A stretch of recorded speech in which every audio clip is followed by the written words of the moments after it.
እንኳን ሻዕቢያና ወያኔና ሱዳን ሌላም ቢጨመር በኢትዮጵያ ሉዓላዊነት ቅንጣት ታክል ስጋት የለም።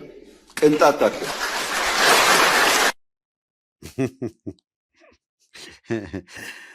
ነገ ግድ የለም። እቺ ፓርት ደግሞ በስፋት ምን መጣበታል እና ለማንኛውም በጣም የጭንቀትና የስጋት ውጤት ዝም ብለህ ፊቱ ላይ ታነበዋለህ። ጭንቀቱን፣ መረበሹን፣ ስጋቱን ታነበዋለህ። ቅንጣት ታክል ምናምን አይዞሽ ገለቴ ያለ ሌላም ቢጨመር ይላል። ፋኖ 3 ዓመት ሙሉ እየለበለበው ቲፒኤልኤፍ ከትግራይ አስወጥታ ጣርማበር ያደረሰችው ሰውዬ 3 ሀገራት ቢተባበሩ ቅንጣት ታክል ምናምን አይላል። ብርሃኑ ጁላ እኮ ፈርስትሬት አድርጎ ማንም የውጭ ኃይል መጥቶ እንደፈለገ የሚፈነጭበት ሀገር እኮ ነው ያለው አይደለም። አሁን በቀደም የሀገሪቷ ኤታማዦር ሹም የኢትዮጵያ ስታተስ ኢትዮጵያ ያለችበትን ሁኔታ እንዴት እንደገለጸው እናውቃለን አይደል? የኤታማዦር ሹም ስልጣን ይዞ ያለው ብርሃኑ ጁላ ምንድን ነበር ያለው? በእውነቱ አንዳንድ ጊዜ እንደው ዝም ብሎ ይሄ በብድግ ብሎ የሆነ ነገር የሚወሰን ነገር ምን ያህል ዋጋ እንደሚያስከፍል እንደ ህዝብ ነው ነገሩን ተረድቶ ከእንዲህ አይነት ወሮ በላ አገሪቷን ለማላቀቅ ከፍተኛ ጥረት ማድረግ ያለበት። የሆነ ሆኖ አብይ አህመድ እንደው ለማለት ያክል ቅጥፈቷን ለማለት ያክል ይበላት እንጂ ሪያሊቲው መሬት ላይ ያለው እውነታና ሂደት ምን እንደሆነ ጠፍቶት ነው ብዬ አላምንም። ስጋቱም ጭንቀቱም እያወራ ያለው ከጭንቀትና ከስቃይ የመነጨም እንደሆነ ማንም የፖለቲካ ሀሁ መረዳት ይቸገራል የምንለው ሰው እንኳን በቀላሉ ሊገባው የሚችል 3 ሀገር ተናገርን እኮ እስከ ጣርማበር ልባቸውን ደረታቸውን በቀዝቃዛ ምናምን በበረዶ ይዞ ያተረፋቸው የአማራ ህዝብ ነው።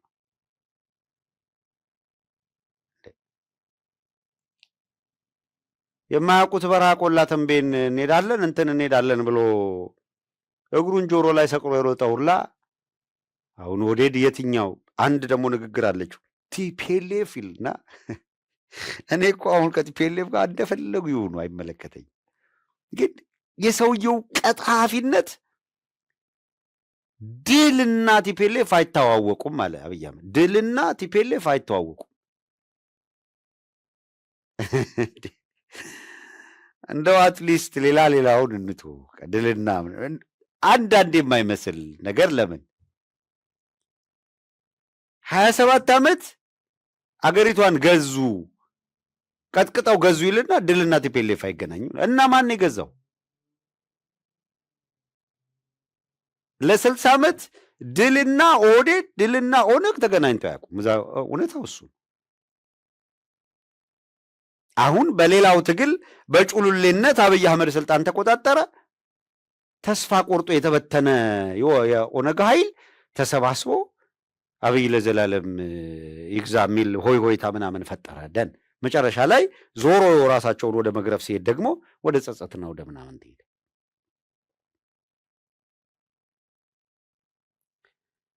ቲፒኤልኤፍ የምትባል ድርጅት ለጀነራል ሚስቶቻቸው ማራገቢያ ሲያቀርብ የነበረን አብይ አህመድን መሽረፍት እያለች ስትቀልድበት የነበረ ጩልሌ ትንሽዬ ልጅ በባድመ ጦርነት እነ ሳሞራ ሬዲዮ ተሸካሚ አድርገው ወስደው ያው ድለላ ምናምን ይችላል ተረብረብ እያለ ለጀነራሎቹ ያው ሴቶች ጋር የማይጠፋ ነው ሴት እየመለመለ ያመጣ ነበር። ተኩሶ እኮ አይደለም ኮሎኔል ማዕረግ ለሳሞራ ባቀረበለት ሴት ልክ ትከሻው የማይሸከመውን ማዕረግ ኮሎኔል ብሎ ሰየመ እና ምን የት ነው ያለው አብይ አህመድ? ውጊያ ላይ የሆነ ቦታ ነው ታገኝ። ከዚያ የሚመጡ የትግራይ ወጣቶች መጥተው እዚህ በተዘጋጀ ኮንሰንትሬሽን ካምፕ ሊባቅቁ ነው ብለን ስላጋለጥን ወያኔን ደግፈው ነው የአማራን ታሪካዊ ጠላት ደግፈው ነው የአማራ ታሪካዊ ጠላት የትግራይ ህዝብ ነው ተብሎ የተጻፈው የት ጋር? የትግራይ ህዝብ እንደ ህዝብ እንዴት ነው ጠላት ሊሆን የሚችለው? ቲፒኤልኤፍ የሚባል ድርጅት በኢትዮጵያ ፖለቲካ ውስጥ ሁሉንም በድሏል። በተለየ ሁኔታ የአማራን ህዝብ በድሏል። እውነት እንነጋገር። ፕሮፌሰር አስራት ወልደየስ ልክ ናቸው ብለህ የምታምን ከሆነ ፕሮፌሰር አስራት ወልደየስ ያለውን እመንና ተቀበል። የአማራ ጠላቱ ሆዳም አማራው ነው። የኢህድን ስም ስጠው፣ የብአዴን ስም ስጠው፣ መርጠህ ልክ ናቸው አትበል። ፕሮፌሰር አስራት ወልደየስ ትክክል ነው ብለህ በፕሮፌሰር አስራት ወልደየስ የምትተማመን ሰው የአማራ ጠላቱ ሆዳም አማራው ነው፣ ቀዳሚ ጠላቱ ማለት ነው። አንድ በልልኝ። ሁለተኛ ለአማራ ትንሣኤ ምልክቱ ነው የሚባለው ጀነራል አሳምነው ጽጌ ስለ ትግራይ ህዝብ እንደ ህዝብ የተናገረውንም አትርሳው። ከስሜት እና ከምናምን ዝም ብለህ ከግልቢያ ከወጣ ወይ ጀነራሉ ልክ አይደለም ማለት አለብህ። ጀነራሉ ልክ ነው የምትል ከሆነ ደግሞ በሁለቱም ፕሮፌሰር አስራት ልክ ናቸው ካልክ፣ ጀነራሉ ልክ ነው ካልክ፣ ይህንን ወስደህ ስታበቃ የራስ ወዳም ነው ለችግር ያጋለጠ የሚለውን ወስደህ ስታበቃ ለችግር ያጋለጠን የራስ ቅጥረኛ፣ ዛሬም የራስ ቅጥረኞች ብአዴን ከሚባል ቅጥረኛ በላይ ነው። የእውነት እነ ሽመልስ አብዲሳ ባህር ዳር መጥተው የብአዴን ቅጥረኞችን ኮንቪንስ ሳያደርጉና ሳያደናግሩ የአማራን ህዝብ ለእንደዚህ ያለ ሰቆቃ መከራ ያበቁት ነበረ። አሁን ረብረብ የሚልብህ ከንቱ ሚሊሻና አድማ በተና ከራስህ ወጥቶ ሊዋጋ በብአዴን ተልኮ ተሰጥቶት ባይዘምትብህ ይህን ያክል ጊዜ ይፈጅ ነበረ? እውነት ለመናገር አሁን አማራ ክልል ትልቁ ፈተና እዚያው ተወልዶ እዚያው የሚያድቀው መልክዓ ምድሩን የሚያውቀው ቅጥረኛ ሆኖ እየተዋጋ ያለው አይደለም፣ አደጋ ሆኖ ያለው ጣሊያንስ ሲመጣ ሹምባሹ ባንዳው አይደለም ያስቸገረው። ጣሊያን በማያውቀው መልክዓ ምድር መጥቶ ከአርበኞች ጋር ሲገጥም እየላጩ ይጥሉታል። ባንዳው ግን አስቸገረ፣ ሹምባሹ ግን አስቸገረ። መንገድ መሪ ሆኖ መጣ፣ አስተኳሽ ሆኖ መጣ። በየፊናው ተሰማርተው ሲያበቁ ህዝባችንን ለማስጨረስ ያልፈነቀሉት ድንጋይ የለም። መደበኛ ለሚሊተሪ ተብሎ ከተያዘው በጀት ውጪ ከ80 በመቶ ይጠቀማል። ዘግናኝ ነው። ፖለቲከኞችን ለማማለል ለደህንነት ስራ ለምናምን ይሄ ሂሳብ የማይታወቅ የማይወራረድ ገንዘብ ይወጣል። ለምሳሌ እነ ጻድቃንን የተገዙበት ጻድቃን ጌታቸው ረዳ ምናምን የተገዙበት እና ለነሱ ፕሮጀክት ማስፈጸሚያ 6 ቢሊዮን የተመደበው 6 ቢሊዮን ምን ይተካል?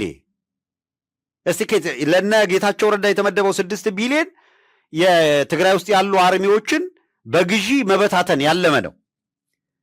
6 ቢሊዮኑ ባክኖ የተገኘ ነገር የለም። የጌቾ ቮድካ ብቻ ሳይቋረጥ እየተከፈለ ነው። ሩም ነንበሩን አምጥተን ነገርናችሁ። የሚጠጣበትን ቦታ አምጥተን ምናምን ነገርናችሁ። ጌቾ ተፋቱኝ እንጂ ምናምን እያለ ነው ጥግብ ብሎ ይሄኔ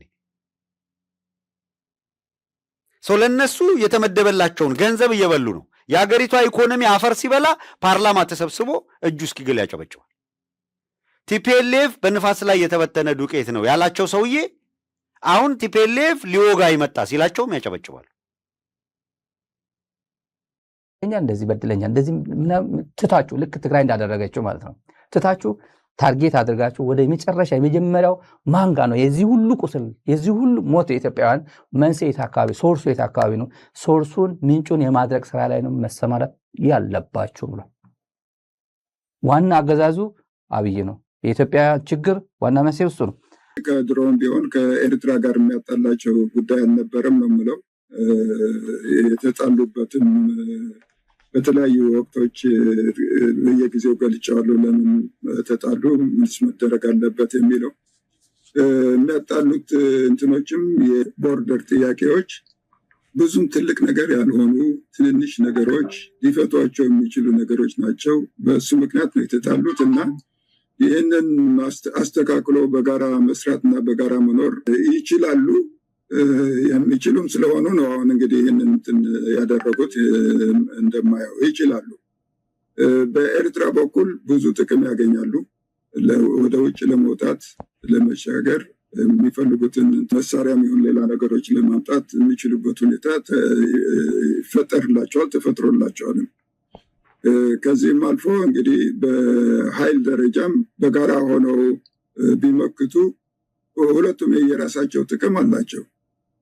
ኤርትራም ሊዘምትበት ሲፎክርበት የነበረ አገር ስለሆነ አብይ ከቲፒኤልኤፍ ጋር መጣመሩ ጥቅም እንዳለው አውቋል። ቲፒኤልኤፍም ከኤርትራ ጋር መጣመሩ ወደ እነሱ የሚመጣውን ኃይል ለመከላከል እና ሌሎችንም ጥቅሞች ለማግኘት የሚያስችላቸው መሆኑን አውቋል። እኔ ይሄ በታክቲክ ደረጃ ትክክለኛ ታክቲክ ሆኖ ነው የሚታየኝ። ሌላ አማራጭም የላቸው። እንደሱ ካላደረጉ ያው ጦርነቱ አይቀርም። መጥቶም ብቻቸውን ቢቋቋሙት እንግዲህ ህዝቡ ጦርነት የማይፈልግበት ደረጃ ላይ ነው ያለው። ብዙ ጥፋትና ውድመት እንደሚያደርስ ይታየኛል። ስለዚህ እንደሱ በማድረጋቸው ጦርነቱ ወደ ትግራይ እንዳይመጣ ለማድረግ ያስችላል የሚል እምነት አለኝ። ያስችለዋልም እና ተጨማሪ ኃይል አምጥቶ ትግራይ ላይ እንትን ለማድረግ እና ሌላ ተጨማሪ ኃይል ደግሞ የኤርትራም ኃይል ተጨምሮበት ሊገባበት እንደማይችል ይታየኛል። ካለፈውን ጊዜ ካየኸው ቀይ ባህር ሲፎክርና እንትን ሲያደርግ ምንም ትርጉም እንደሌለው ነበር የማየው። ሊያደርገው አይችልም። ፕራክቲካሊ ሚሊተሪ አቅም የለውም እሱን ለማድረግ። አሁን ትልቁ ጠላት በኢትዮጵያ የአብይ ስርዓት ነው። ይህንን የአብይ ስርዓት የጋራ ጠላት በጋራ ሆነን ወደፊት በሰላም በጋራ የምንኖርበትን ሁኔታ እንፍጠር የሚለው ወደዚያ የሚያመራ መንገድ ሁሉም መፈለግ አለባቸው ባይ ነኝ። የኢንጂነሩን ኢንጂነር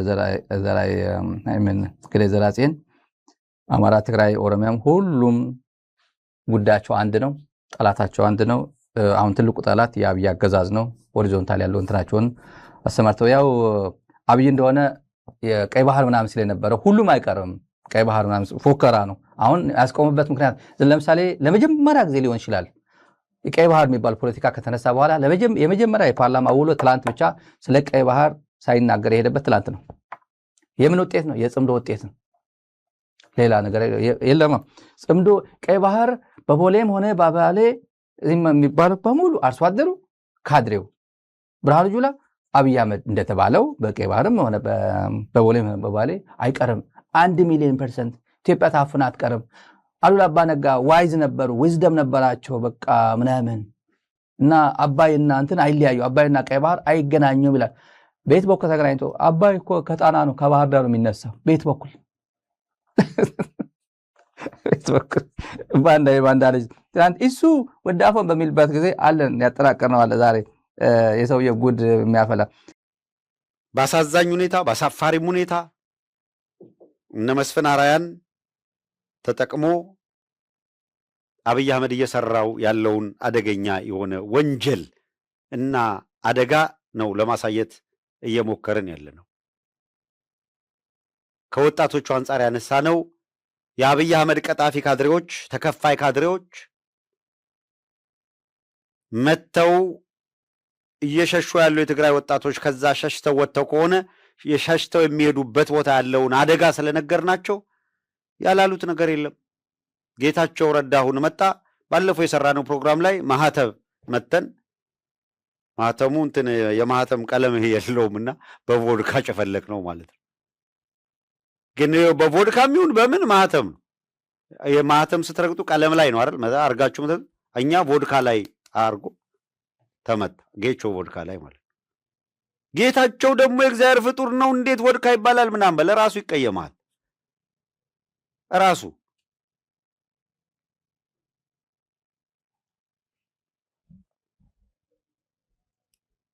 ጎበዝ እንዳልኩት ቀደም ሲል እንዳነሳ ነው መስፍን አራያ ለሚባል አንድ ወሰላታ ካድሬ አድርሱልን ይሄንን ለምክክር ኮሚሽን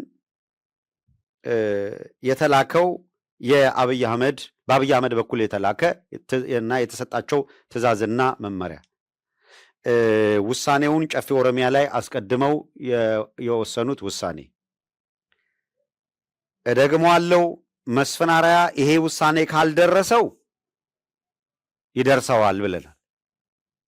ደርሶት እየተተባበረ ከሆነም እስካሁን እያደረገ እንዳለው ታሪክህን እያበላሸህ ነው። በካሁን ባለው አንድ ወስላታ መስፈናሪያ የሚባል ወስላታ ካድሬ ይኸውልህ፣ አንድ ፕሮፌሰር፣ አንድ የአእምሮ ጤና ስፔሻሊስት ምናምን የሚለው ቀርቶ በኢትዮጵያ ላይ ያሴረ በዚህ ዘመን ያለ አንድ ለኦህዴድ በወስላታ ካድሬነት ያገለገለ ሰው ተብሎ ነው የሚጠራው። የሱ ማንነት በተገለጠ ግጥል መሸማቀቂያና ማፈሪያ ነው የሚሆነው። ይሄንን አስፈጽሞ ከሄደ በሀገራዊ ምክክር ይኸውልህ፣ በምርጫ ቦርድ ስም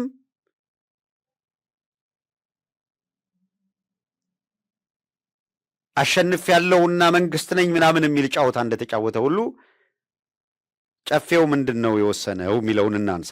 አንድ አብይ አህመድ በምክክር ኮሚሽን በኩል እንዲሄድ ያደረጋቸውን በዚሁ አጋጣሚ ምንድን ነው አማራ ክልል አብይ አህመድ ሹክ ብሏቸው ነበረ ለባዕዴኖች እና የባዕዴን 5ኛ ረድፍ ይሄ ማህበራዊ ሚዲያውን ሲያውከው የነበረ ይህች አጀንዳ አብይ አህመድ ማጠፎን እንዳጠፋት አልሰሙም ነበረ። አሁን እናረዳቸዋለን መርዷችሁ እንደው ታርፉ እንደሆነ የአማራ አንገቱ አንድ ነው ተብሏል። 4 ለማድረግ ያነፈነፉ ነበሩ። ነግረናል፣ ተደጋግመን ነግረናል። ከባዕዴን የሚሰጥ ተልዕኮ ይዘው የሚያረጠርጡ ናቸው ይህን እያደረጉ ያሉት። ጎጃም ጎንደር የሚል ግጭት በዛና በዚህ መፍጠር እየፈለጉ ያሉ አካላት በደንብ ከባዕዴን ተቀርጾ የተሰጣቸው አጀንዳ ነው ስንል ትክክለኛ ነበር። በምክንያት ነበር እሱን ስናነሳይ ነበር። የእውነት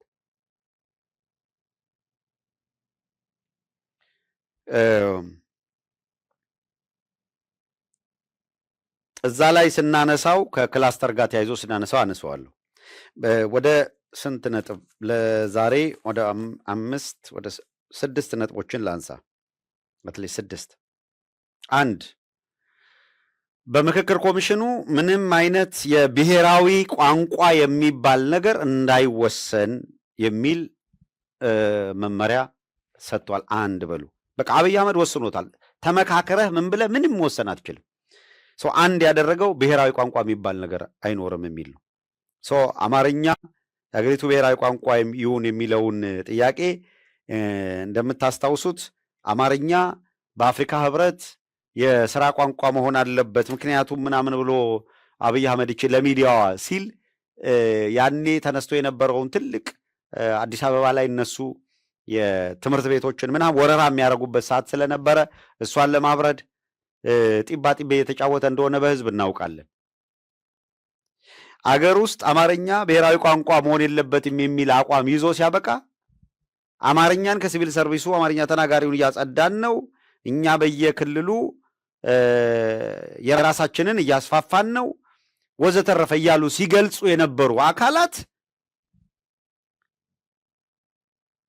አማርኛ ብሔራዊ ቋንቋ እንዳይሆን እየሰሩ የአፍሪካ ህብረት የሥራ ቋንቋ እንዲሆን ይታገላሉ ብለህ ድንቁርና ካልሆነ በቀር እንደዛ እንዳታስበው። ለማንኛውም አንዱ የመጀመሪያ አስቀድሞ ምክክር ኮሚሽኑ ሳይሰበሰብ የተወሰነው ነገር የብሔራዊ ቋንቋ ጉዳይ ነው፣ ተዘግቷል። አንድ በሉልኝ። 2 ባለፈው በሚኒስትሮች ምክር ቤት ቀደም ሲል የተወሰነ አጽድቀውት የነበረ አዲስ ነገር አይደለም 5 የሥራ ቋንቋዎች ይኖራሉ በሚል ቅርብ ጊዜ ቡቺ ስታራግበው ነበረ ሚዲያ ላይ።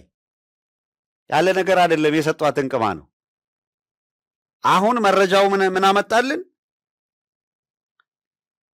እነዚህ በሚኒስትሮች ምክር ኦልሬዲ እኮ ወስነው ስራ ላይ ይግባ ብለው ሽመልስ አብዲሳ እንዳለው ሌሎቹ ማባያ ናቸው። የፈለጉት አማርኛውን አጥፍተው አማርኛን በኦሮምኛ መተካት ነው። በላቲን የኢትዮጵያን ቋንቋ ማጥፋት ነው የተያዘው። ካላቸው መራር ጥላቻና ክፋት የተነሳ ኦሮምኛውን በአማርኛ አይጻፍም ብለው ለትውልዱ ከላቲን ፊደል ተውሶ የመጡ ናቸው።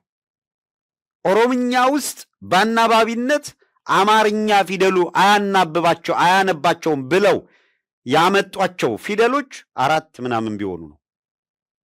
እነዚያም 4 ፊደሎች ሊቃውንቱ የኦሮምኛውን ድምፀት ለምሳሌ አባ አ ምትለዋ አ ሚል ፊደል የለም፣ ዳ ሚል ፊደል ነው።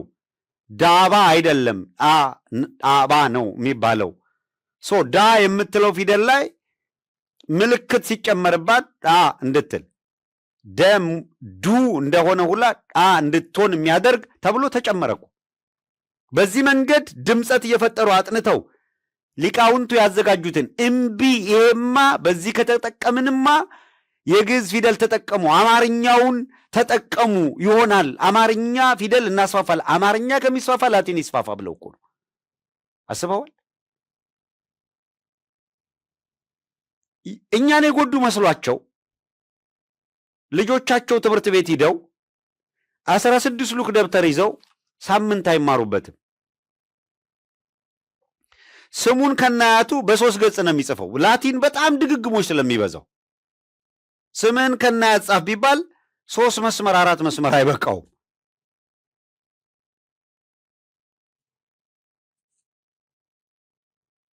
በጣም ትንሽዬ ሐሳብ በ16 ሉክ ምን እኮ ከወረቀት ብክነት የዘለለ ምንድን ነው የሚጠቅማቸው? የላቲን ፊደል ተነገረ ጥላቻ ስላለ ብቻ ይሄ ቡድን በዚህ ሀገር ገዢነት አጋጣሚውን ስላገኘ አሁን በምክክር ኮሚሽን በኩል አማርኛ ብሔራዊ ቋንቋ እንዳይሆን ዘጋ። 5 የሥራ ቋንቋ አስቀድሞ በፌዴሬሽን ምክር ቤት ማሚን በሚኒስትሮች ምክር ቤት ደንብ አውጥቼበታለሁ ብሎ ስራ ላይ ውሏል ካለ በኋላ በድምፅ የተገኘው መረጃችን ማስረጃው እንደሚያረጋግጠው ሆን ብለን ነው። ለነሱ አዝን እንዳይመስላችሁ። ሶማሌኛውም አፋርኛውም ይግባ ብለናል። ዓላማው ትግሬኛውና አማርኛውን ማውጣት ነው ይላል እኮ ቃል በቃል ሽመልስ አብዲሳ ይላል። ጎበዝ፣ ከዚህ በላይ ምን አይነት ማስረጃ ይዘን እንቅረብ? ምን የሽመልስ አብዲሳ ድምፁን ከቢቂላ ሁሬሳ ጋር ምሁራን ሰብስቦ በዝግ ስብሰባ ያወራው እኮ ነው። ዓላማው ትግሬኛውን አማርኛውን መንቀል ነው ይላል። ቲፒኤልኤፍ የሚባል ቡድንን የምንለው ትግሬኛው እየተነቀለ ነው፣ አማርኛው እየተነቀለ ነው፣ የትግራይ የሚባል እሴት የአማራ የሚባል እሴት ከኢትዮጵያ ላይ እንጠርገዋለን እያሉ ነው። በወልቃይትና በራያ ላይ ተሸክለህ ስታፈጥ ጠቅላላ ማንነትን እያጣህ ነው።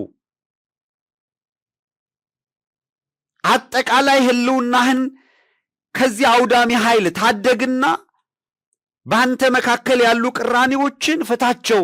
ላለፈው በደል በይቅርታ በፍትህ በካሳ ዝጋው ያንን ፋይል። ምርጫ ስለሌለ የወደፊቱን ዕጣ ፈንታ በ1960ዎቹ ጫካ ተቀምጣችሁ በሰራችሁት ህግ ከዚህ በኋላ አገር ሊቆም አይችልም፣ አያስኬድም።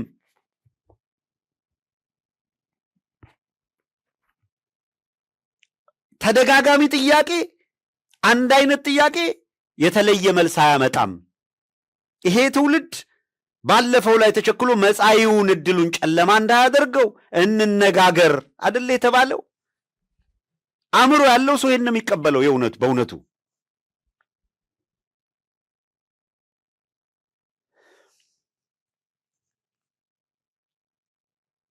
እነዚህ ሰዎች እንዴት ሀገሪቷን ወደ ጥፋት ሲወሰዷት እንደሆነ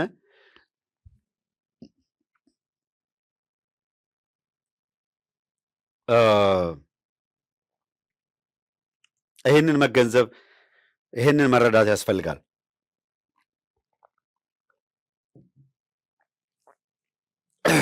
እንቀጥላለሁ። 5ቱ የሥራ ቋንቋ በዚህ ባቀዱት መሰረት አሁን በምክክር ኮሚሽን በኩል እናመጣዋለን ብለዋል። ቀደም ሲል የዛሬ 2-3 ሳምንት ወይም 1 ወር ገደማ ኢቲቪ ምናምን አንድ ኢንተርቪ ቃለ ምልልስ ፕሮግራም አዘጋጅቶ እዚህ የዲሲዋን ወደል ቡች ቡች ብሎ ጠርቶ ሲያነጋግራት ነበር። እንደምታውቁት ኦሮምኛ ምናምን ተብሎ እንደ አዲስ አጀንዳ እንዲሆን የተፈለገው እዚህ በምክክር ኮሚሽኑ በኩል እንዲጸድቅ መጀመሪያ ጨፌ ላይ መወሰኑ ተሰምቷል ማለት ነው። አየህ፣ እሺ፣ ይሄንን ያዙ። 3 ክልል በክላስተር ይዋቀራል ተብሎ ነበረ። ቀደም ብሎ ተወስኖ እሱም በተመለከተም መረጃውን እኛ ቀደም ብለን አውጥተን አድርሰናል። ኦሮሚያን 3 ወይም 4 ፕሬዝዳንቶች እንዲኖሩት ተደርጎ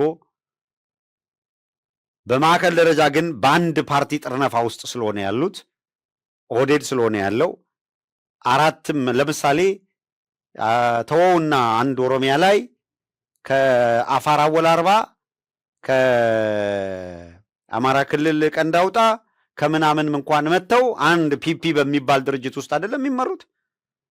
አንድ ኦህዴድ የሚባል አካል አለ። ፕሬዝደንቶቹን 4 ማድረግ ብቻ ነው።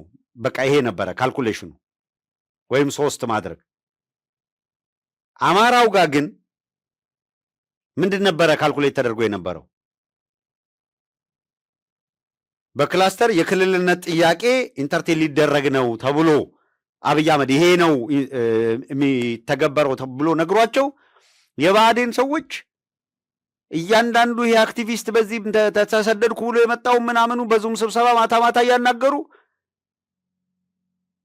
በቃ ክልል ልንሆን ነው የራሳችን ታሪክ የራሳችን ምናምን የራሳችን ብለው አማራና 4 ቦታ ስለመሰንጠቅ ይዶልቱ ነበር። 5ኛው ረድፍ አደገኛ እኮ አሰላለፍ ነበር የነበረው።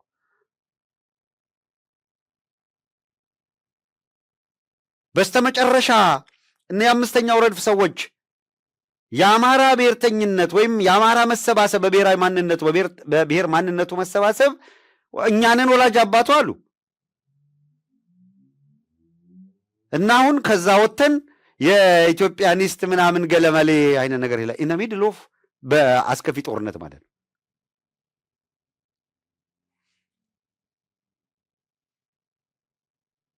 ምክንያታቸው ምን ነበረ? ይህንን ሲያራምዱ የቆዩ አካላት የምር ኢትዮጵያዊነት የሚል እሴትና ምናምን አሁን አለ ብለው ነው?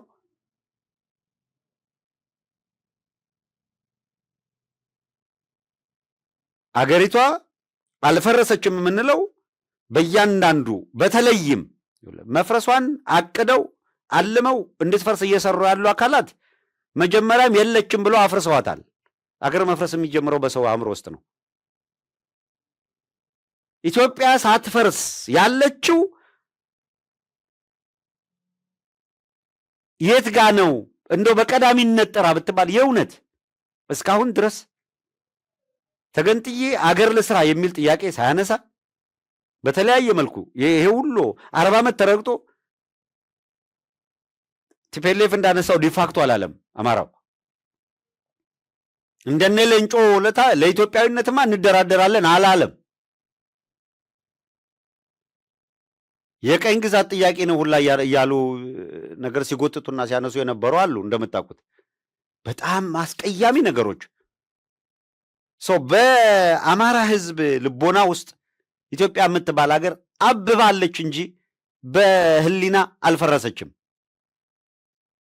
ይቺ በአማራ ሕዝብ ህሊና ውስጥ ያልፈረሰች ግን በተግባር ራሱ አማራው እየታረደባት ያለ በህሊናው ይዟት እየታረደባት ያለ ሀገር የአማራ ቄራ ሆናለች። ዛሬ አንድ ቪዲዮ ስመለከት ነበረ። ያ ኮሎኔሉ የደፈራትን ልጅ እዛው የደፈራት ቦታ ላይ ያንኑ ሲደፍራት የነበረውን ልብስ አስለብሰው እዚያው አልጋ ላይ ያስቀምጠው እንድታስተባብል አደረጓት በሚገርም ሁኔታ። ታዲያ ምን እያደረገ ነው ኮሎኔሉ እዚህ ገብቶ ፎቶ የተነሳሽው ተብላ ተጠየቀች። ይጠይቋታል እዛ ላይ። አይ በአጋጣሚ በእንግድነት መጥቼ ነው እና ስመጣ 3 ሴቶች እዚህ ጋር ነበሩ እነሱ ፎቶ ላይ አልገቡበትም እንጂ ትላለች። ከዛስ ካሜራው ዞር ይላል። አሁን የፊልም ቀረጻው ላይ ሲዞር 3 ሴቶች ተቀምጠው ይታያል። መቼም የዛን ቀን እየተቀረጸ አይደለም፣ ድራማ እየሰሩ ነው። እንደምታዩት እየቀረጹ ነው። ምን አይነት እንደው የደነዙ እንደው ምን አይነት ፍጥሮች ናቸው በመድኃኔዓለም። አሁን እንደዚህ አይነት ድራማ ይሰራል።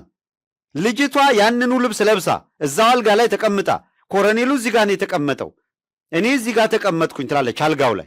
እነዛ 3ቱ እዛ ጋር ተቀመጡ። ምን ልታረጊ እዚህ ቤት መጣሽ? አንቺ እዚህ አካባቢ አይደለሽም። ምን ልታረጊ እዚህ መጣሽ? በእንግድነት መጥቼ። በእንግድነት መታ አልጋ ላይ ምን ታደርጋለች? በመሰረቱ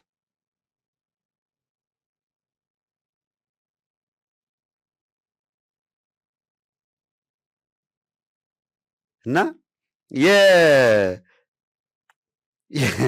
የእውነት አጠገቧ የዚህ ፕሮግራም ላይ ሽሜ ቢኖር አሪፍ ነበረ። ማለት እያየው ትንሽ ቪዲዮውን እያየው እዚህ ጋር ትንሽ አክት እዚህ ጋር ይጎልሻል ምናምን እያለ ቢያስተካክል አንቺም የሰራሹ ድራማውን የሰራሹ ሴትዮ ህልሜ ተሳካ። በጣም ብዙ አርቲስቶች እንደው እድል አግኝተን ከሱ ጋር በሰራን ይሉ ነበር። ያው አሁንም ይላሉ። እንደዚህ አይነት ወንበዴ ስርዓት ባይኖር በዛ ክብር ላይ በዛ መድረክ ላይ አብሮ መቆም ቀላል አይደል። አንዳንዶቹ እንደዚህ ያለ ክብር ይዞ እንደዚህ ያለ ሙያ ይዞ ካለ ሰው ጋር አንድ ቴብል ላይ በአገር ጉዳይ ማውራታችን ለምን እንደሚበርዳቸው አላውቅም፣ ለምን እንደሚጨንቃቸው አላውቅም። ቱ ቢ ኦነስት እንደው በጣም በቃ በምንም ያንዳንዱ ይገርማል። ለብቻ ቢያገኙን እንኳን ኖ ሁለት እግር ነው ያለው አንዱ ይቆረጥ ማለታቸው አይቀርም።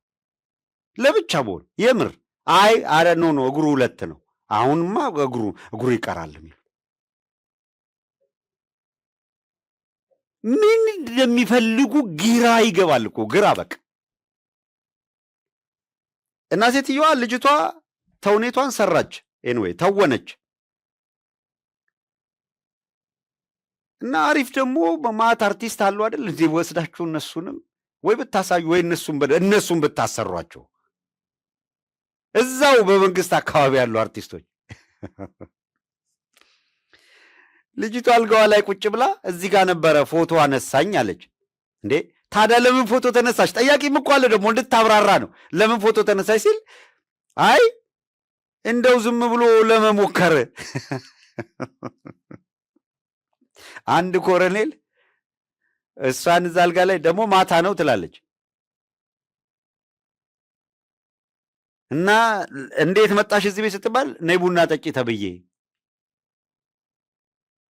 ቡና ልጠጣ ማታ ሂዳ አልጋው ላይ ሁና ሰልፊ ፎቶ ኮሎኔሉ አንስቷት። አሁን ልጅቷ በይ የተባለችው ይሄን አለች። ሶስቱ ተባባሪ አርቲስቶች በዛ በትወናው ላይ እዛው ተቀምጠዋል፣ ተደርድረው ተቀምጠዋል። አሁን እንደ ኮሎኔሉ ጌቾ ቢተውን ማን ነበረ የትኛው አርቲስት ናት እዛ ጋር ብትቀመጠው እያልክ መደልደል ትችላል። በዙራቸው ያሉትን ቢያሰሩ የሆነው ነው። እንደው ይሄ ግፈኝነታቸውን ልጅቷ ተሳዝናለች።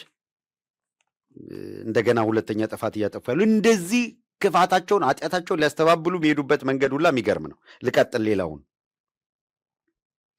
የክልል ክላስተርን በተመለከተ ፓኬጁ ነበረ፣ ተነግሯቸው ነበረ ውይይት እንዲደረግበትና አቅጣጫ ምንድነው አከፋፈሉን በተመለከተ ተብሎ አቅጣጫ ተቀምጦ ነበረ። ጨፌ ላይ አጉረመረሙ። ኦሮሚያ ላይ ተቃውሞ ስለተነሳበት አብይ አህመድ አማራውን ይበታትንልኛል ብሎ የተዘጋጀበት ነው። ከአማራው እንኳን ተቃውሞ ሊቀርብና የአማራ አንገቱ አንድ ነው፣ የነ ፕሮፌሰርን ቃል እናስጠብቃለን፣ የነ ጀነራል አሳምነውን ቃል እናስጠብቃለን የሚል ሊገኝ ባለመቻሉ እዛ ትርፋንጀቶቹ ጋር ባዴኖቹ ጋር እንዳውም ተልኮን ተቀብለው በውጭም በምንም በየሚዲያውም በየምኑም ያሰማሯቸውን ኮልኮሌዎቻቸውን የባዴን ቅጥረኞቻቸውን ልጆቻቸውን ቤተሰቦቻቸውን አሰማርተው ጎንደርና ጎጃም በጠላትነት እንዲዋቀር ያደረጉት ጀመር። ድንበሩላ እኮ ይሰመር ጀመር። እስከዚህ ደረጃ የጎንደር ነው፣ እስከዚህ የጎጃም ነው፣ እስከዚህ ምናምን ነው።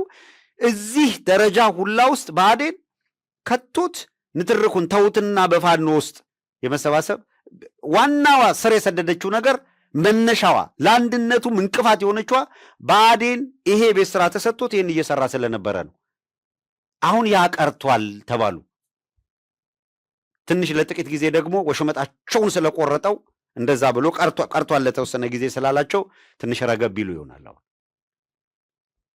ክላስተር በተመለከተ የክላስተር አደረጃጀት የሚባለው እንዲቀር አሁን ኢንተርቴን እንዳይደረግ ተብሏል። ከኦሮሚያ ለአብይ አህመድ ላይ ለተነሳበት ተቃውሞ ሲባል ነው። በነገራችን ላይ ይሄንን መነሻ አድርገው የአርባ ነጋሪት ፖለቲካ ትግራይ የጀመሩትም ለዛ ነበር። የተንቤን ፓርቲ ለብቻ ተቋቁሟል እንደምታውቁት። የምናምን ነፃ አውጪ ምናምን የሚባል ፓርቲ፣ እነዛ በሙሉ ትንንሽ ትግራይ ትንንሽ 4 ክልል 3 ክልል ከእሷም እንደዛ እናደርጋታለን ብለው።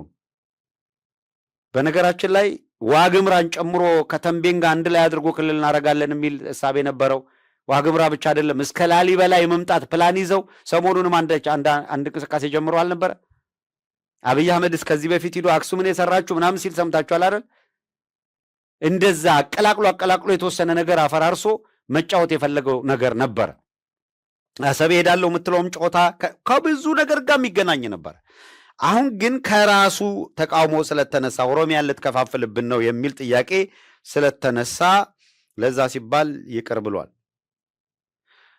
ሌላው እቺ ታሪካዊ ቀን ናት። የእውነት መዝግቡና ያዙና ከዛ በኋላ እነ መስፈናሪያ ይሄንን ይዘው ሲመጡ ነው እንነጋገረው። በህገ መንግስቱ ላይ ብሔር ብሔረሰብ የሚል አለ እንደምታውቁት፣ እና እሱን ብሔር ብሔረሰብ የሚለው የልክ አሁን የብሔር ፖለቲካ ቀርቷል አይነት ጫወታ ሊያረግ ማለት ነው። እያንዳንዱ መዋቅሩ ሌላው ሁሉም ነገር እንዳለ ብሔር ብሔረሰብ የሚለው መጠሪያው እሱ ቀርቶ ማህበረሰብ ተብሎ ይጠራ በሚል ተቀምጧል። አሁን በደንብ እያረጋገጠልን የመጣው ተመልከቱ።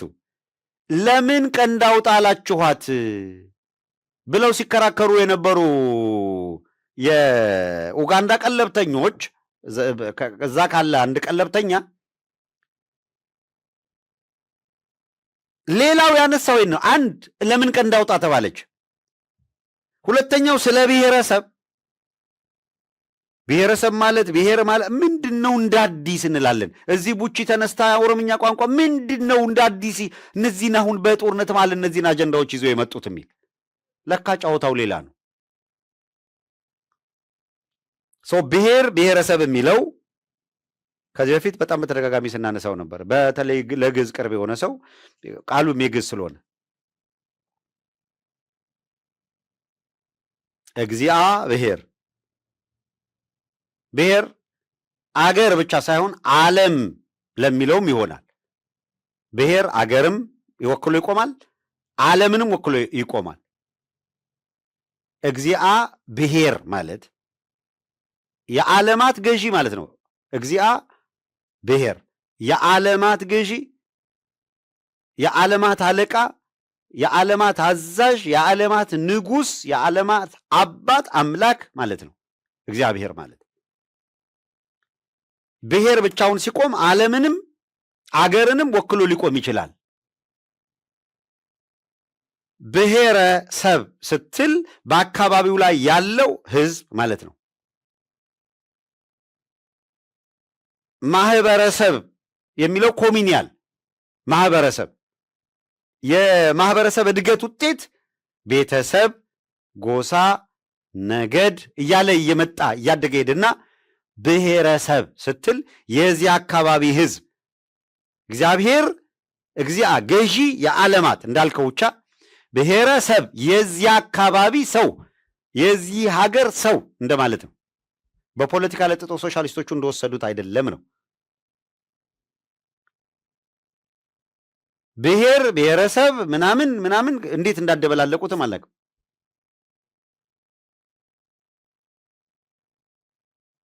ብሔር ብለህ ነጥለህ ለብቻውን የከሌ ብሔር ብለህ አትጠራው። ብሔረሰብ ብለህ ብትጠራው ግን የዛ አካባቢ ሰው ነው። ማህበረሰብ ህብረተሰብ ብለህ ብትጠራውም ህብረተሰብ የሰዎች ህብረት የሰዎች አንድነት ነው። ማህበረሰብ ቅድም እንዳልኩት የማህበረሰብ እድገት የህብረተሰብ እድገት መለኪያ ነው። ጎሳ ነገድ እያለ እየሰፋ ሲሄድ ከቤተሰብ የሚነሳ ነው። ይሄንን ለፖለቲካ ኮንሰምፕሽን መጠቀማቸው ነው አደጋን ያመጣው። ለማንኛውም ግን እኔ ቃሉ ይሁን ይሄን በስምምነት የትኛውም ሊያስማማ ይችላል የሚባል እኮ ሊወሰን ይችላል። ጎበዝ ግን አብይ አህመድ አውት ኦፍ ሂዝ ፖኬት ከዚህ በኋላ ማህበረሰብ እያላችሁ ነው የምትጠሩት ብሎ ለመስፍን አርአያ እንዲሰጣቸው አዟል ነው እያልን ያለ ነው። ሌላው አዲስ አበባና ልዩ ጥቅምን በተመለከተ ነው። የአዲስ አበባና የልዩ ጥቅምን ጉዳይ ልዩ ጥቅም የሚለው ከህገ መንግስቱ ላይ እንዲሻሻል ተባለ። አሁን እንደዚህ አረ ይሄን ተውት እንዴ ትምህርት ወሰዱ እንዴ ምናምን ልትሉ ነው። አዲስ አበባ የሚለው ልዩ ጥቅም የሚለው ይሻሻል። ጨፌ ምን እንደመከሩ እንንገራቸው። አሁን ምክንያቱ አዲስ አበባ ልዩ ጥቅም የለም፣ አዲስ አበባ የእኛ ናት። የማኑና ነው እኛ ከአዲስ አበባ ልዩ ጥቅም የምንጠይቀው? ለአዲስ አበባ ባለቤቷ እኛ ሆነን። ፓራዶክስ አለው አይደለም? አንድ ጊዜ ልደቱ በአንድ መድረክ ሲከራከርበት አውቄያለሁ፣ ሰምቻለሁ። አዲስ አበባ የእኛ ናት ማለት ምንድን ነው? የእኛ ናት ማለት የእናንተ ከሆነ ለምን አላስተዳደራችሁትም እናንተ? አይ የፌዴራል ስቴት ስለሆነችና የፌዴራል ስቴት ከሆነች በቃ የፌዴራል ስቴት ናታ፣ የእናንተ አይደለች። የእኛ ናት ካልክ እናንተ ስታስተዳድሩ ማየት ነው። ከአዲስ አበባ ልዩ ጥቅም እንጠይቃለን የምትሉት እኮ የእናንተ ስላልሆነ ከኛ ውሃ ትወስዳለችና ልዩ ጥቅም ይሰጠን እያላችሁ እየጠየቃችሁ፣ በሌላ በኩል ደግሞ አዲስ አበባ የእኛ ናት የሚል ጨዋታ ምንድን ነው? እውነትም ፓራዶክስ ነው አይደለም? ኮንትሮቨርሻል ማለት ምንም የሚያምታታ ነገር ነው። የእኛ ነው ካልክ በኋላ ከኛ ውሃ ስለሚወስዱ ለእኛ የልዩ ክፍያ ይክፈል እንዴት ትላላችሁ ነው። አሁን መጡና እዛች ላይ ካፒታላይዝ አድርገው በቃ አዲስ አበባ እንደውም የኛ ነው፣ ከአዲስ አበባ ልዩ ጥቅም ይገባናል የምንለው ነገር የለንም። እህሳ አዲስ አበባ ከገፈርሳ ውሃ ለአዲስ አበባ ሂዶ ከሆነ አዲስ አበባ ልዩ ጥቅም ትስጠን አይደለም የምንለው። ልክ እንደዛ ከአዲስ አበባ የፈለግነውን እኛም እንወስዳለን። ተመጋግበዋል ማለት ነው አሉ። አከተመ። አሁን መስፈናሪያ ልዩ ጥቅም የምትለውን አውጥቼልሃለሁ ከህገ መንግስት ብሎ አዲስ አበባን መመጋገብ ምናምን የሆነ ነገር ምናምን ብለው በቃ የኛው ናት እኛው ነው የምንወስንባት ወደሚለው ነው እየሄዱ ያሉት። የአዲስ አበባ ለኦሮሚያ ይገባል እንውሰዳት ምናምን የሚለው በዚህ ወቅት ለውሳኔ አታቅርብ የሚል ትእዛዝ ሰጥተዋል። የልዩ ጥቅምን ጉዳይ ግን አሁን ባልናችሁ ልዩ ጥቅም ሳይሆን እኛ ነን ወሳኞቹ። አዲስ አበባ ላይ ገዢ ሆነን እያለን አዋጅ እናሻሽል፣ መመሪያ እናሻሽል የሚል መጫጫ ውስጥ በዚህ ደረጃ አትሂዱ የሚል ነገር ትእዛዝ መሰጠቱን ሰምተናል። እና ቃሉ ተመጋጋቢ የሆነ ነገር ይባል የሚል ነው። ሌላው አብይ አህመድ ይሄ ፕሬዚደንት ወደ ፕሬዚደንሻል እና ፓርላመንታሪን በተመለከተ ደጋግሞ ሲለው ነበር አደለ?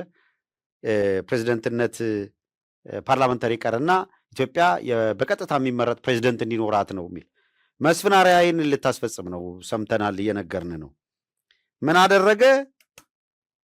እንደው እኮ እነ ሁሉ አይቅርብሽ። በጣም እኮ ነው የሚገርመው። ፕሬዚደንት መሆን ፈልጓል ወደ ፕሬዚደንሻል ለመሄድ።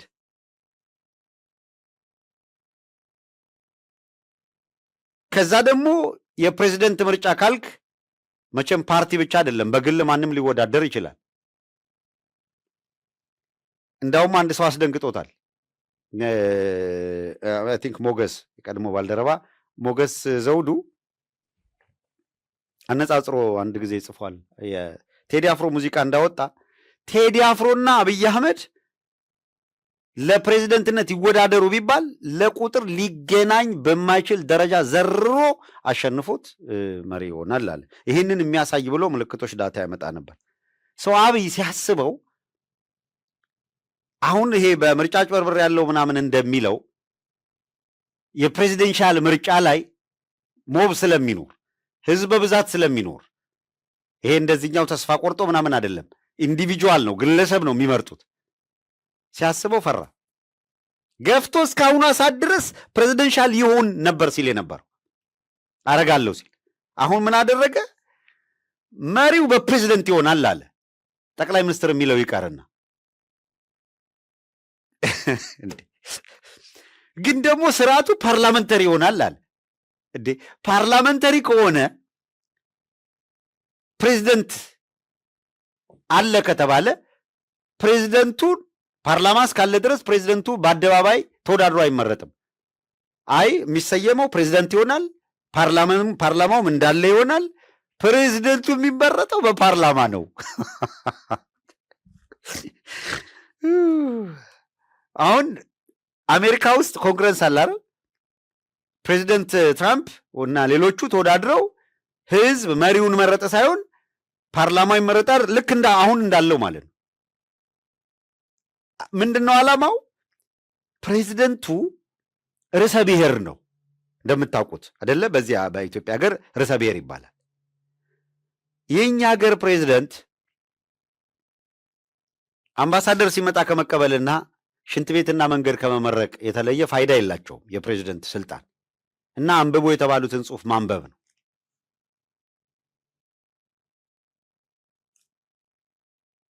አሁን ሂዶ ታዬ ላይ አይደለ የወደቅ ነው።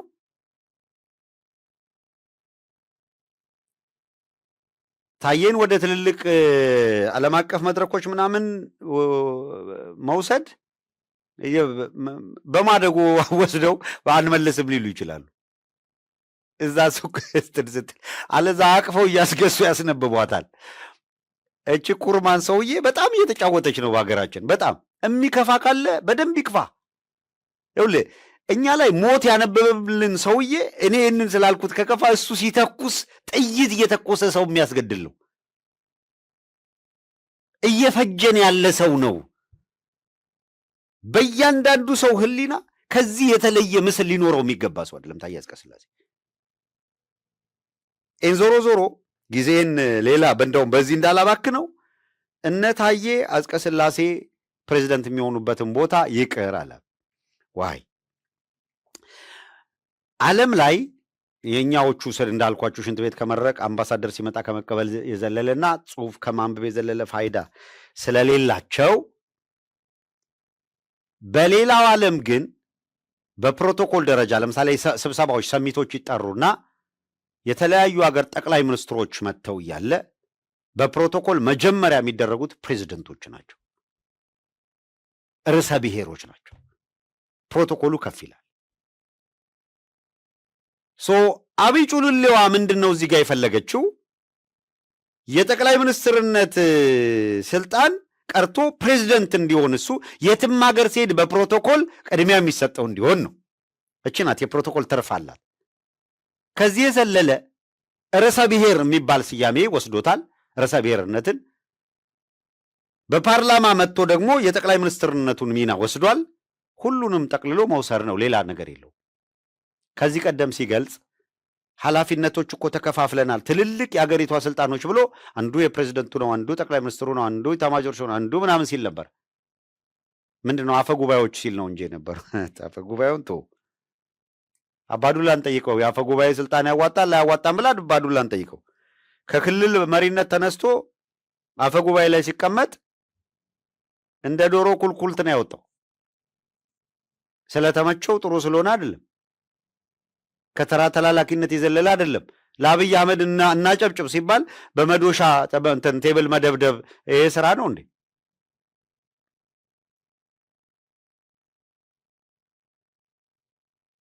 ስልጣን ይላል። ፕሬዚደንትነትንም ፓርላመንተሪንም አንድ ላይ ጨፍልቄ ሁለቱንም አምጥቶ ድቅል ነው ማለት ነው። በቃ አሁን የት ሀገር እንደዚህ አይነት ነገር እንዳለ የፌዴራሊዝም ኤኒዌር ማለት አይዲያው ያላቸው አካላት ብዙ ሊሉበት ይችላሉ። ግን አብይ አህመድ ከሁለቱ ደቅሎ የሆነ ነገር አመጣለሁ ብለዋል። ፕሬዚደንትና ፓርላመንተሪን በተመለከተ ድሬዳዋ ባለፈው የእኛ ናት የሚል ነገር ጀምረው ነበር። አሁን ባለበት ይቀጥል፣ እየተጋራን ለሁለት ባለበት ይቀጥል የሚል ነገር አንስተዋል። ከድሬዳዋ ግን የሚወከል ይሄ ከአዲስ አበባ ለፓርላማ እንደሚመጣ ከድሬዳዋ ይምጣ የሚል አንስተዋል። እሱ ያው ያዋጣቸዋል እነሱ በካልኩሌሽን ከድሬዳዋ ከመጣ ከኦሮሚያ ከሶማሌ በሚል ኮታ መጨመር ስለሆነ እሷን ሊሄዱባት ፈልገዋል። ሌላው አንቀጽ 39 ነው ከህገ መንግስቱ። አንቀጽ 39 እስከ መገንጠል የምትለዋ ብቻ ትውጣ የሚል። ሌላው አንቀጽ 39 ላይ የብሔር ብሔረሰቦች መብት የሚለው ብሔር ብሔረሰብ የሚለው ማህበረሰብ የሚል እንዲይዝ፣ ከዛ እስከ መገንጠል የሚለው ግን መቅረት ይኖርበታል የሚል ነው። እንግዲህ ትልቅ ለውጥ አምጥተናል፣ እንደዚህ አድርገናል ለማለት እነዚህን የመውሰድ ሁኔታ አለ። ሌላው ሰንደቅ ዓላማን የሚመለከት ነው። ሰንደቅ ዓላማን በሚመለከት አረንጓዴ፣ ቢጫ፣ ቀይ እንዳለ ይሄ አረንጓዴ፣ ቢጫ፣ ቀይ እንዳለ ይሁን፣ መደቡ ከለሩ እሱ ይሁን፣ ከለር አይለወጥ። ግን መሀሉ ላይ ይሄ ኮከብና ምናምኑን ተነስቶ የተፈለገው ነገር የወሰናችሁ በዛ ምንድን ነው በምክክር ኮሚሽኑ የፈለጋችሁትን ወስኑ። አሁን እስካሁን ካለው ውስጥ አንድ ነው የፈለጋችሁትን ወስኑ የተባለው። ባንዲራው ላይ መሀል ላይ የሚቀመጠውን ነገር እናንተ ወስኑ ብሏል። ሌላውን ሁሉንም ወስኖ ሰጥቷቸዋል። መስፍን አርአያ እየሰማህ ነው እና የእነዚህን ልታስወስን መተህ ባለቀ ጉዳይ ላይ መተህ ልታስወስን ማለት ነው። እነዚህን ጉዳዮች በሙሉ እነዚህን ጉዳዮች ይዛችኋቸው ስትመጡ እየተሳለቅን ምናልባት እድሜ ጊዜ ሰጥቷችሁ ልትቀልዱብን ከሞከራችሁ ይሄንን የምናደርግ መሆናችንን በዚሁ ለመንገር ነው። ይሄ ሰውዬ ፋክቱን እንነጋገር፣ አሁን አገሪቷን በጣም ከባድ መቀመቅ ውስጥ ከቶ ሲያበቃ ፓርላማ ላይ ቀርቦ ምንድን ነው ሲደሰኩር የነበረው? ጂዲፒ ቀዳሚ እናድርግ። ይሄንንም አንድ ክፍል ልታደርጉት ትችላላችሁ፣ ለብቻ አንድ ክፍል ራሱን ችሎ።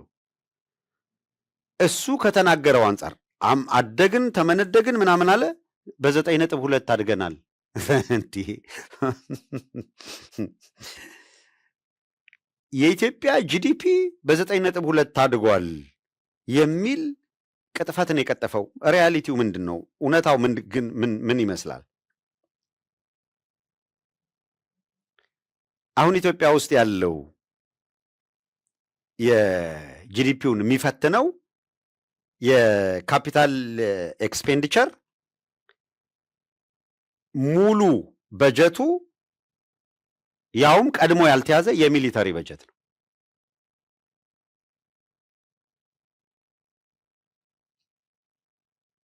አብዛኛው በጀቱ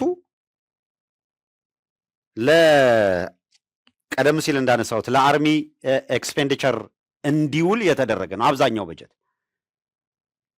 ይሄ ለተቋማት ተይዞ የተያዘላቸው ተቋማት የተያዘላቸው ማነው በጀቱ የተያዘላቸው ተቋማት ለስም ተደልድሎላቸው ሲያበቃ እያንዳንዱ በጀት ዞሮ ግን ካፒታል ኤክስፔንዲቸር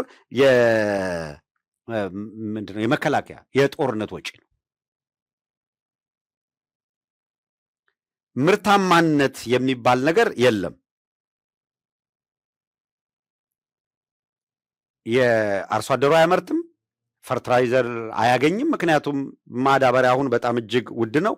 የነዳጅ ዋጋ ሰማይ ነው። እንደምታውቁት ኢንቨስትመንት የሚባል የለም። አገሪቷ ውስጥ ያሉ ኢንቨስተሮች ለቀው የወጡ ነው በብዛት።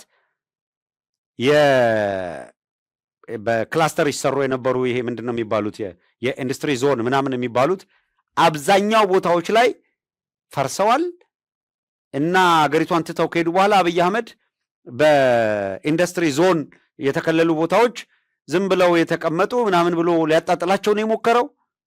እነዛ ምንድነው ትርጉሙ እናያለን። ግን የውጭ ኢንቨስተሮች ሳይቀር አገሪቱን ትተው ሄደዋል። በሁሉም ቦታ የጸጥታ ችግር አለ። ሰው ኢንቨስትመንት የለም።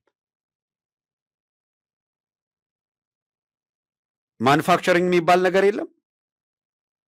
ማኑፋክቸሪንግ በሌለበት ኢኮኖሚ አድጓል የምትለው ምንን መሰረት አድርገ ነው? ማኑፋክቸሪንግ ለኢኮኖሚው ኪሮል ይጫወታል፣ ትልቅ ኮንትሪቢሽን አለው። አብይ አህመድ ወደ ስልጣን ከገባ በኋላ ምንድን ነው የገጠመን? ከመጣ ባለፉት 6 ዓመታትና አሁን የአገሪቷ ኢኮኖሚ ያለበት ሁኔታ ቢያንስ ማኑፋክቸሪንግ ቀድሞ ከነበረበት 6.6 ወደ 4.4 ነው የወረደው። ኢንዱስትሪ ማለት ኢንዱስትሪ አለ የምትለው ማኑፋክቸሪንግ ሲኒየር ነው። ማኑፋክቸሪንግ በሌለበት ኢንዱስትሪ አይኖርም። ኢንዱስትሪ በሌለበት የምን ጂዲፒ ነው የምታወራው? ጀስት ዜሮ ነው ኢንዱስትሪ። ይሄ የሚባል የተገነባ ኢንዱስትሪ የለም። አብይ አህመድ ኢንቨስት እያደረገ ያለው ምን ላይ ነው? ወንዞች ላይ፣ ቤተ መንግስት ግንባታ ላይ፣ ኮሊደር ልማት ምናምን የሚለው ላይ የሀገሪቱ ሀብት እየፈሰሰ ያለው እዛ ላይ ነው።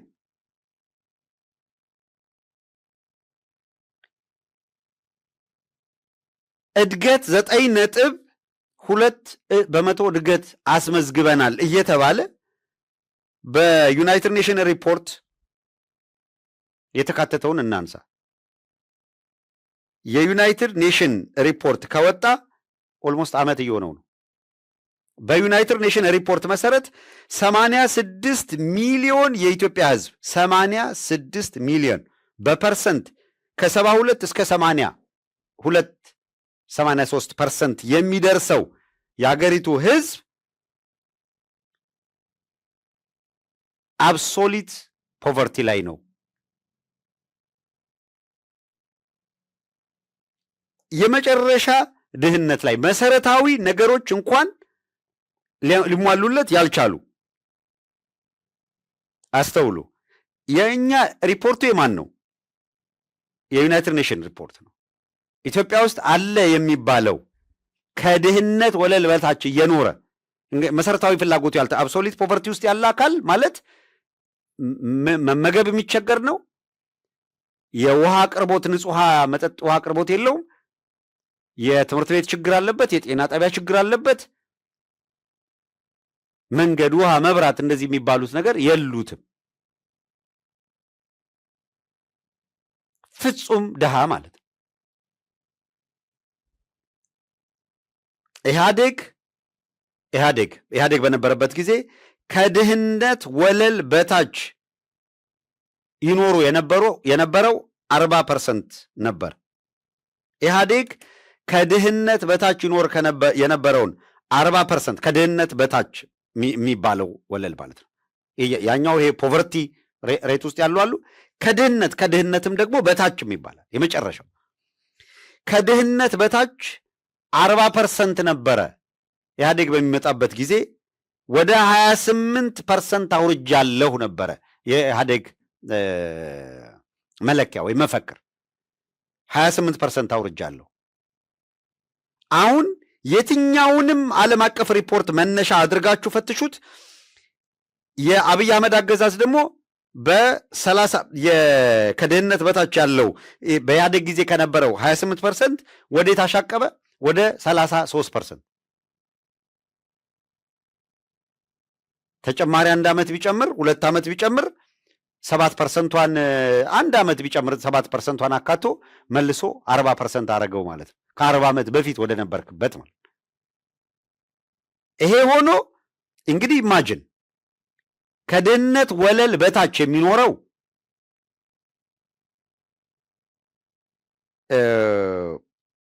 33% ከድህነት ወለል በታች።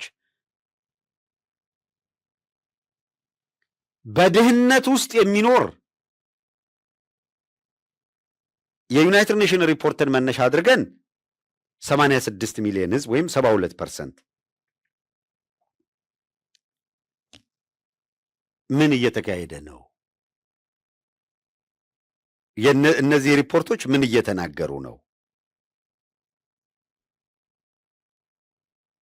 በነገራችን ላይ ኢህአዴግ ከነበረው 32% ከድህነት ወለል በታች ወደ 33% ከፍ ብሏል የሚለው መረጃ የዓለም ባንክ መረጃ።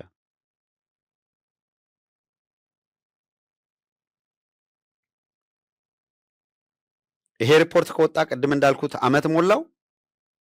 ለምን ማን እንዴት ብሎ የጠየቀ የለም፣ ሊጠይቅም አይችልም። ኢትስ ፋክት። ሰው ጂዲፒ 9.2% ጂዲፒው አድጓል ሲልህ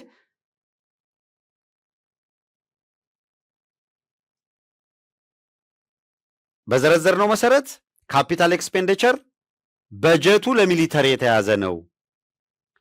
አብዛኛው በጀት ለሚሊተሪ ስለሆነ ኢንዱስትሪ የሚባል ነገር የለም፣ መሰረተ ልማት የሚባል ነገር የለም። በኢህአዴግ ጊዜ ለምንድን ነው ጂዲፒ ደብል ዲጂት ሄድን እያሉ መከራከር IMF በሆነ ፐርሰንት መጠን እየቀነሰ ይከራከሩ የነበሩት አትሊስት ይሄ መንገድ ሃይዌዎች ይገነባሉ፣ ሬልዌይ የባቡር መንገድ ይገነባል፣ ፋብሪካዎች ይገነባሉ።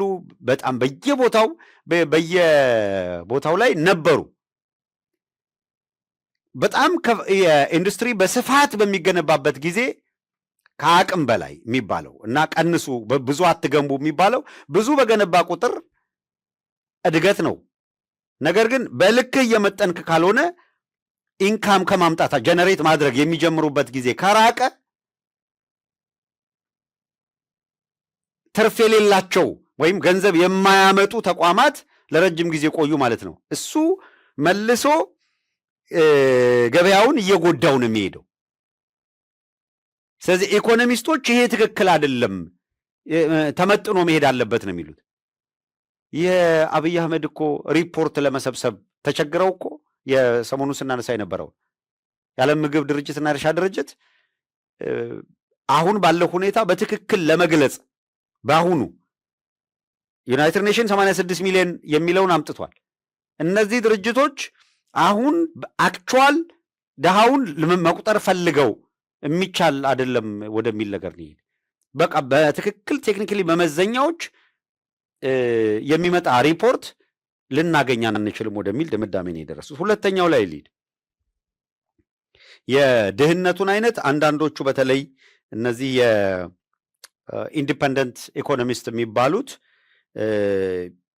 መልቲ ዳይሜንሽናል ነው ያለንበት የድህነት ደረጃ ይላሉ። የምግብ፣ ንጹህ ውሃ፣ መጠጥ፣ ትምህርት፣ ሕክምና ወዘተረፈ እነዚህ መሰረታዊ ነገሮች እንኳን ማግኘት የማይቻሉበት የመረረ ድህነት ደረጃ ላይ እያሉ ይገልጹታል። ኦኬ ሶ ከጂዲፒ አንጻር ዝም ብሎ ተራ ቅጥፈቱን እንትወውና የሰራቸው ሎጆች ገቢ የሚያመጡ አይደሉም። የሪቨር ምናምን ገለመሌ ስታዩ ያምራል፣ የሚያመጣው ገንዘብ የለም።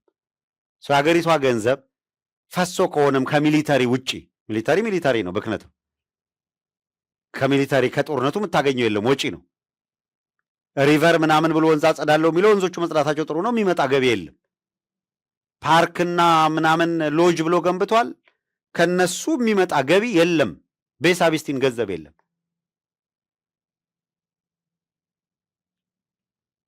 የዚህ አደጋ ደግሞ ምንድን ነው?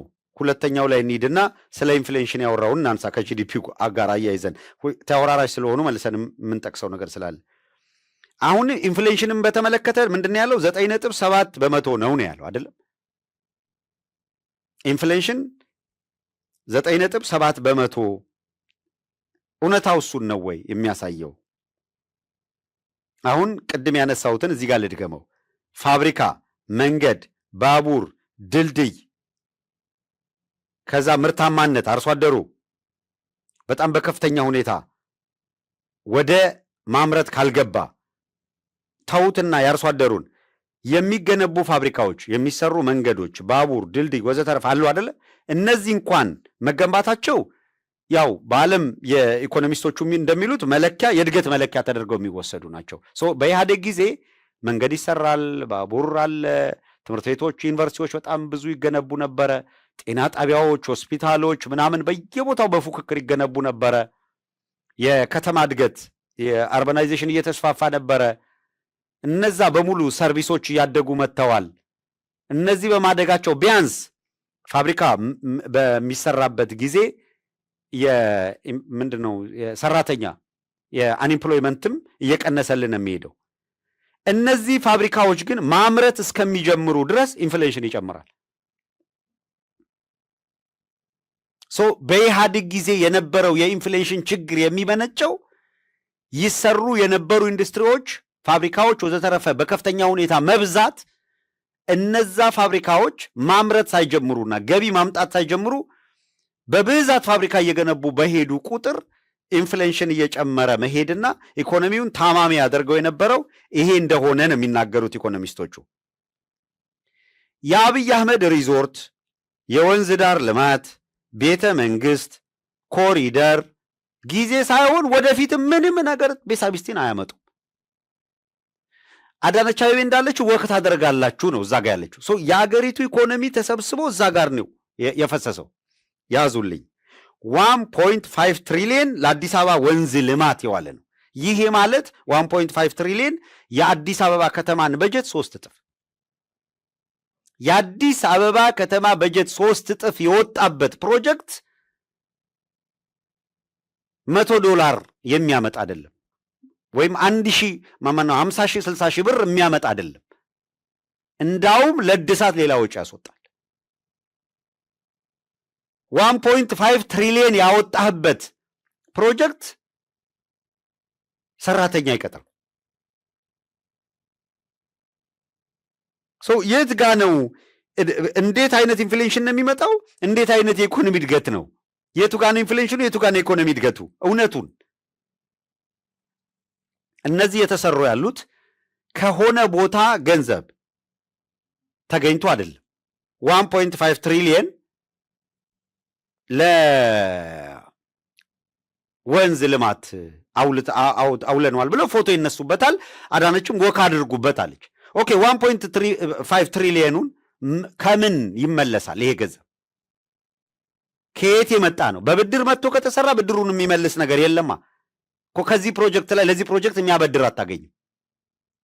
ዋይ ለእንዴት መቼ ልትከፍል? የባቡር ፕሮጀክት ሲያበድርህ ወይ የባቡር ፕሮጀክቱን ላስተዳድር ይልሃል፣ ወይ የባቡር ፕሮጀክቱ ሰርቶ በዚህን ያህል ጊዜ ብድሩን ይመልሳል ብሎ አስዩም ሲያደርግ ነው አደል አበዳሪ የሚያበድር። ከሀገሪቱ ከሌላ በጀት የመጣ ከሆነ ከሀገሪቱ ላይ ካለ ገንዘብ ከሌላ በጀት ወስደው ከሌላ በጀት የመጣ ገንዘብ እዛ ላይ መድበዋል።